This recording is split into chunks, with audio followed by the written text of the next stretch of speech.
قناة مورا. النهاردة انا جايبة كانتالوب علشان العصافير، وطبعا احنا كمان هناكل منه.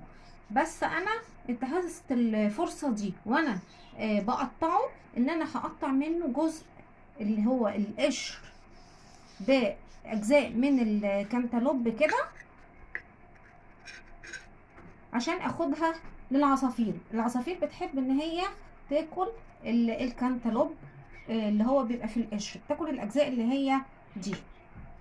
فانا هقطع منها بالشكل ده كده اهو. طبعا انا واقفه في المطبخ وغسلاه طبعا، وهوديهولهم دلوقتي في الفاص بتاعتهم في البلكونه.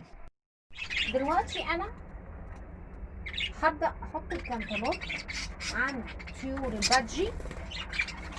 طبعا انا عملت لهم الروتين اليومي، نظفت لهم الاقفاص وحطيت لهم الحبوب بتاعتهم، والميه المسائي غسلتها وحطيت لهم الميه بتاعتهم.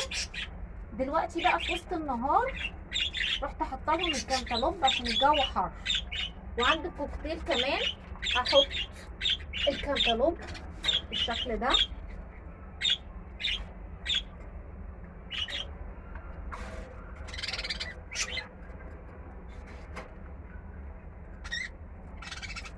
هما ممكن يكونوا شبعانين دلوقتي مثلا علشان كانوا بياكلوا الحبوب، بس بعد شويه هينزلوا ايه ياكلوا من الكانتالوب.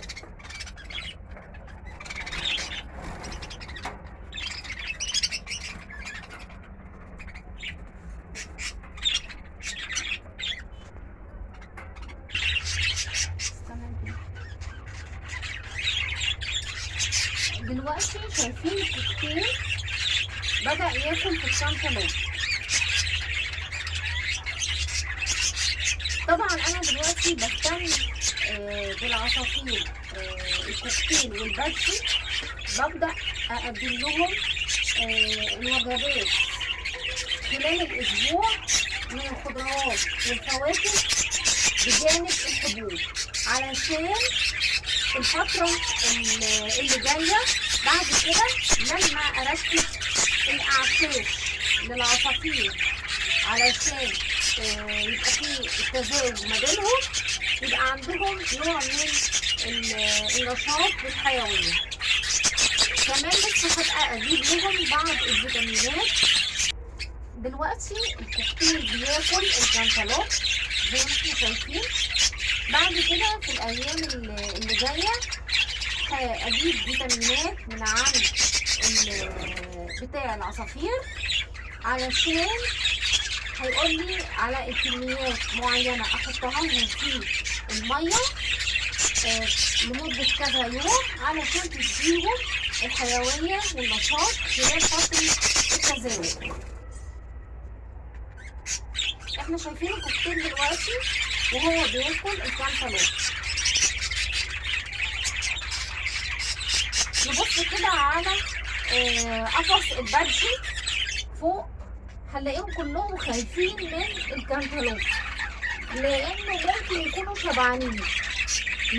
لكن لما بيبقى حاسين ان هم جعانين وانا مش حاطه لهم الحبوب بيبداوا ينزلوا ياكلوا الكانتالوب.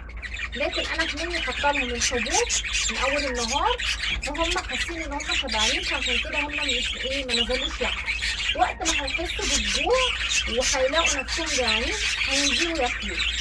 طبعا الكانتالوب فايدته ان هو بيديهم نوع من الطاقه، وكمان بيبقى فيه كميه من الميه بتطري على الجسم العصفور وتديله الحيويه والنشاط. ده كان الكلام المهم النهارده بالنسبه للطيور الزينه الكوكتيل والبادجي. طبعا احنا شايفين دلوقتي برضه الكوكتيل نزل ياكل الحبوب، يعني هو بياكل الكانتالوب والحبوب. وطبعا انا حاطه لهم كمان السبيت اللي هو السبيت بتاع العصافير اللي هو ده بيكون مهم جدا لهم برضه في فترات القلب اللي هو تغيير الريش. لو عجبكم الفيديو ما تنسوش تحطوا لايك وشير وتفعلوا زر الجرس وتدوسوا على كلمة اشتراك اللي لونها احمر وتختاروا الكل ليصلكم كل جديد، والى اللقاء في الحلقة القادمة.